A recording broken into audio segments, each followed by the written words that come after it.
What most people don't know is that there is a small population of people that are finding $1 bills and selling them for hundreds of dollars. You can quite literally go to your local bank and pick up $1 bills and sell them for hundreds. It all really depends on the things I go over in this video that you need to be looking for to see if you have one of these rare bills. The thing is, these don't even have to be in the best condition. Let's take this note for example. This $1 bill from 2003 was graded by PMG a very fine 30. That means this note was out in circulation. It was in a cash register. It was crossing people's hands. It was somewhere out there before someone saw it. They took it out of their wallet or purse and they said, hey, this is a rare bill worth a lot more than just $1. They sent it off to get graded at PMG and it came back as a very fine 30. The highest grade we can achieve in grading paper money is 70. So this one's quite a far bit away from that grade, but you will notice that the serial number is a solid number 1 serial number. If you have a rare serial number like this one, you could have a note worth a lot more than just $1 because this note sold for $840. So you don't have to have the best serial number for your bill to be worth a lot of money. This one is an almost solid number 9 serial number. You can see there's just one 3 there, but this note was also graded by PMG a 67 EPQ meaning exceptional paper quality. Because this one graded so highly and the serial number is a relatively fancy one, this note sold for $216. Here we have a low serial number. This one was graded at a very fine 30 once again, but this one is exceptional paper quality for the grade. This bill is from 2017 and it sold for $588 because it has a low serial number 6. This is what collectors call a radar serial number. So if you see the serial number starts and ends with a 4 and there's a bunch of 2s in between. So it is like a radar, and that's why people like collecting this bill because it has a cool serial number, and that's what allowed it to sell for $204. This is the one we've been waiting for. Wait, 90% of you that watch the videos are still not subscribed. So you better subscribe right now so we can keep the lights on. Wait,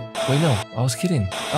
So this one sold for $1,020, and you can tell this bill is in pretty bad condition. There's a lot of staining and toning going on with the bill. But one of the first things outside of the poor condition that you may notice on this bill is that it is a star note. Now that is not the main reason why it sold for so much money, but it is indeed part of the reason. So the reason why it really sold for so much money is because this is considered to be a web note. Now there's a few things you need to be looking out for on your web note to see if you have a bill just like this. The first thing you're going to want to look at is Washington's portrait. It's going to be a bit more washed out. Now really quickly, let me tell you what a web note is. Essentially, during the late 80s, they wanted to try a different printing technique for paper money. So they adopted the technique that newspapers use where they use a continual roll instead of separate sheets like they currently do today. This type of printing process led to many types of errors and a headache for the Bureau of Engraving and Printing, so they eventually switched back. There are not many web notes out there, but you can find one. So like I said, the first thing you should look at is Washington's portrait. You can see it's a bit faded out and not as vibrant as it typically should be. The next thing you should look at, and by the way, if your note is in a really high grade and it's a web note, it's going to bring so much more money than this, but you can see this note was out in circulation before someone finally noticed that it was a web note. And the next thing that you should be looking at is the plate position. So on the front bottom right hand side of the bill, you will see a plate position. Typically on a normally issued bill, that plate position is going to have numbers and letters, and it's going to be a bit of a different size. You can see this bill only has a number on the front plate position. Lastly, the third and final way you can tell if you have a web note, and you guys, you need to be checking your $1 bills because you could have one of these bills. If you look on the back center area to the right of In God We Trust, you will see a small plate position called the backplate number. On normal issued bills, it's not going to be in that location. It's going to be in the bottom right hand side of the one. So those are the main things you need to be looking out for. If you have one of these bills, make sure you don't spend it because it's going to be worth a lot more money. Again, this note sold for $1,020. Hit that subscribe button. It really just help out with YouTube algorithm. Stay for more, and I'll see you in the next video.